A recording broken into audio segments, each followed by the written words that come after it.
I'm going to be reading from Ephesians 4:6. And in Ephesians 4:6, and forgive me, I'm going to look at my screen here to my left. There is one body and one spirit, just as you were called to one hope when you were called, one Lord, one faith, one baptism, one God and Father of all, who is over all and through all in all. The great all in all. So it almost sounds in contrast to what we have heard about Christianity, because so many times through the years we've heard about Christianity and we've heard that it means that there is only one path to God. And this group of verses here says that there is one body and one spirit, one Lord, one faith, one baptism, one God, Father of all, who is over all and through all and in all. This is not meant to be limiting. This is actually quite the opposite.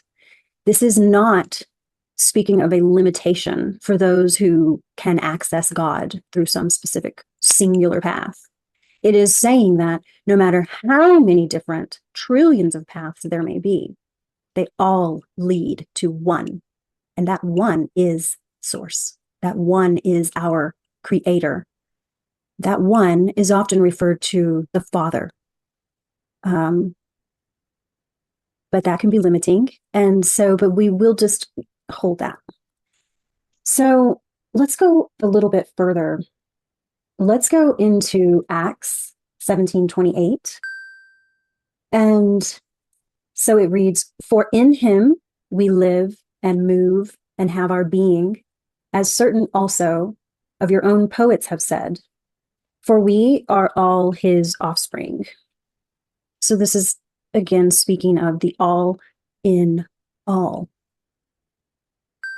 In the all in all, there is no separation.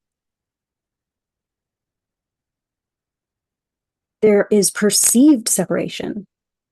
There is a perceived separation that I am a human sitting in a chair, and that me and the chair are separate, and that me and the room that I'm in are separate. But there's no separation in the all in all. So we are all within Source, having been created by Source, for Source, we are Source.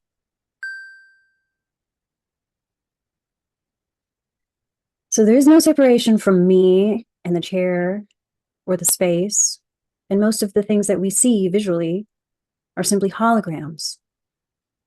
And we are in a state of consciousness, and that consciousness is a God consciousness that has been split from a perspective.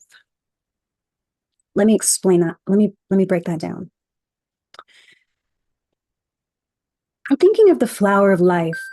I'm thinking of the flower of life, if you've ever seen that image. There are rings on top of one another, and they overlap. They slightly overlap each other. This flower of life, when I think of the flower of life, it reminds me of a cell. It reminds me of a dividing cell.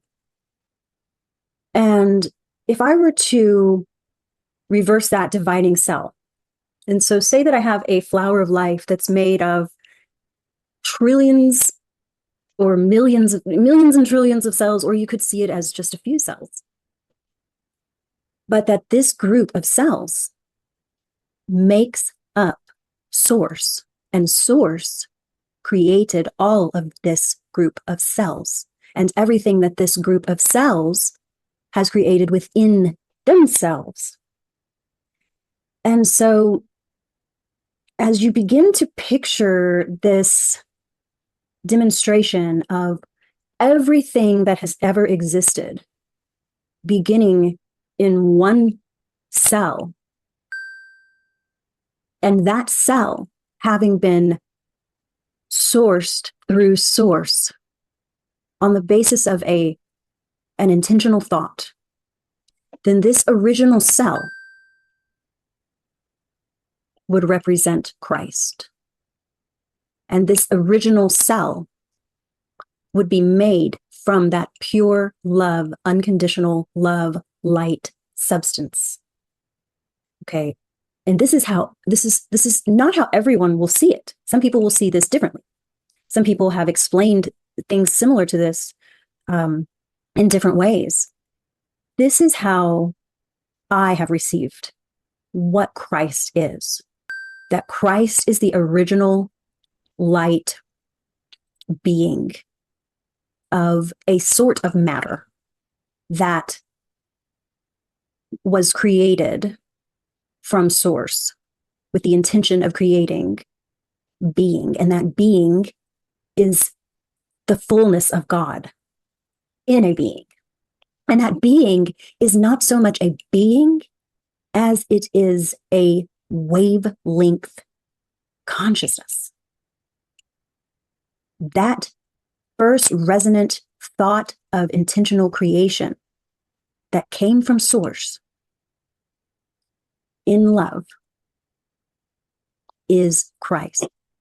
And so this is why, because Christians often say, Christ was there from the beginning. So this is why many say that many have held and carried this light.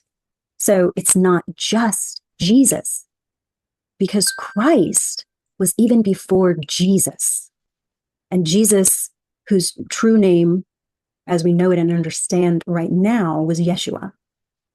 And so Yeshua did something that we're all now trying to do. We're all now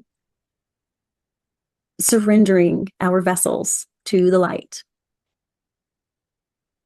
And Christ's life was a metaphor for this surrender to the point of death and resurrection, which is exactly what we do as we work and process this higher light into our being, so that we can then create our light body, our ascended body that Christ returned and exemplified for those who saw him. And this is whether you believe that this story or tale or myth is true or not true, the light of God is true.